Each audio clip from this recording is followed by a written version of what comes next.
So eto mga idol, usapin sa bakbakan sa pagitan ni Angas ng Pinas, Janrael Casimero kontra sa halimaw ng Japan na Oya Inoue ay mainit naman itong ibinalandra kung saan ngay ayon sa panibagong post na ito na inilabas ni Cuadro Alas, It's My Boy sa kanilang official FB page ay undercard umano ito sa rematch sa bakbakang Manny Pacquiao kontra Floyd Mayweather Jr. Narito naman mga idol ay napakomento si Cuadro Alas, It's My Boy na ayon sa banat nito ay wag na nga raw gumising na para hindi na ito makita pa at mag-iyakan na lamang. So hindi ito official na anunsyo na base na rin sa ilang banat na ito ni Cuadro Alas, It's My Boy ay tila pahapyaw lamang ito sa ilang kritiko sa labang Casimero kontra Inoue na ayaw nang matuloy. Nasa madaling salita ay wala pang nailalabas na mag-undercard si Casimero at Inoue sa labang Pacquiao kontra Mayweather Jr. So patungkol na rin mga idol sa posibleng bakbakan na ito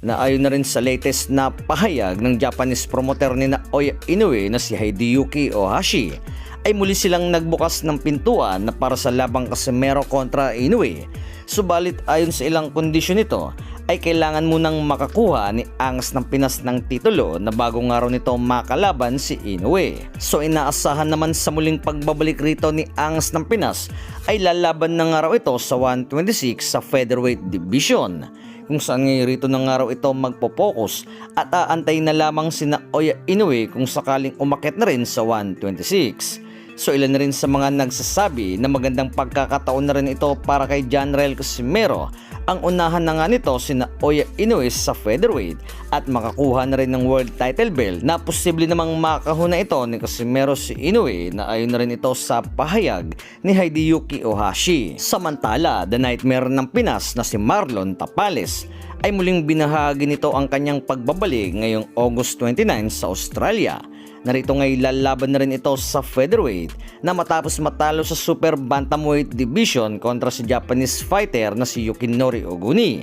So hindi pa rito nabanggit ni Marlon Tapales kung sinong boxer ang makakalaban nito na ang malinaw lamang sa ngayon ay lalaban na ito sa 126 at may petsa na ng kaganapan sa boxing event. So rito naman mga idol ay hindi naman nakawala si Marlon Tapales sa ilang kritiko nito na tila hindi na kumbinsido na mananalo muli ito sa laban. So hindi naman din ito pinapansin pa ni Marlon Tapales kung saan ngayon nakataon na lamang ito sa kanyang paparating na laban na base naman sa pagdadayuhan nito sa lugar ay posible kaya na makalaban nito ay isang Australian fighter na kung magkakataon naman mga idol ay isang mabigat na laban muli ito ang ibabato sa The Nightmare ng Pinas. So hindi naman ito malayong makuha ni Marlon Tapales ang panalo na base na rin sa naging pahayag nito simula ng matalo kay Oguni ay sadyang hirap ng araw ito sa 122 pounds kung kaya't mas minabuti na lamang nito na lumaban na lang sa 126 pounds.